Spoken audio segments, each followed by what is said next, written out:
अब मैं भगवान श्री कृष्ण के सबसे वरिष्ठ पुत्र के बारे में वर्णन कर रहा हूँ।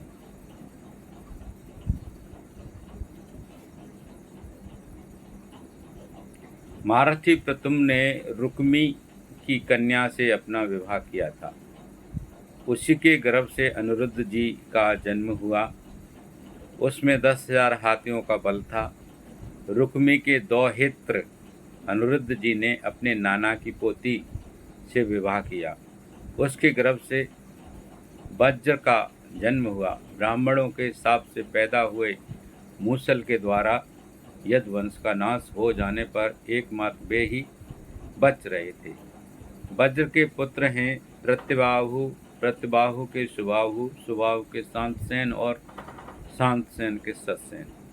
परिचित इस वंश में कोई भी पुरुष ऐसा न हुआ जो बहुत सी संतान वाला न हो तथा जो निर्धन, अल्पायु और अल्पशक्ति हो। वे सभी ब्राह्मणों के भक्त थे।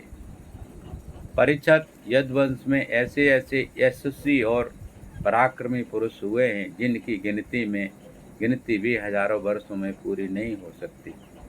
मैंने ऐसा सुना है कि यदुवंश के बालकों को शिक्षा देने के लिए 3,88,00,000 आचार्य थे। ऐसी स्थिति में महात्मा यदुवंशियों की संख्या तो बताई ही कैसे जा सकती है। स्वयं महाराज उग्रसेन के साथ एक नील के लगभग सैनिक रहते थे। परिचित प्राचीन काल में देवासुर संग्राम के समय बहुत से भयंकर असुर मारे गए थे। वे ही मनुष्यों से में उत्पन्न हुए और बड़े घमंड से जनता को सताने लगे। इनका दमन करने के लिए भगवान की आज्ञा से देवताओं ने यदुवंश में अवतार लिया था। परिचित उनके कुलों की संख्या 101 थी। वे सब भगवान श्री कृष्ण को ही अपना स्वामी एवं आदर्श मानते थे। जो यदुवंशी उनके अनुयायी थे उनकी सब प्रकार से उन्नति हुई। यदुवंशियों का चित्त इस प्रकार भगवान श्री कृष्ण में लगा रहता था कि उन्हें सोने, बैठने, घूमने फिरने, बोलने, खेलने और नहाने धोने आदि कामों में अपने शरीर की भी शुद्ध न रहती थी। वे जानते ही न थे कि हमारा शरीर क्या कर रहा है। उनकी समस्त शारीरिक क्रियाएं यंत्र की भांति अपने आप होती रहती थी।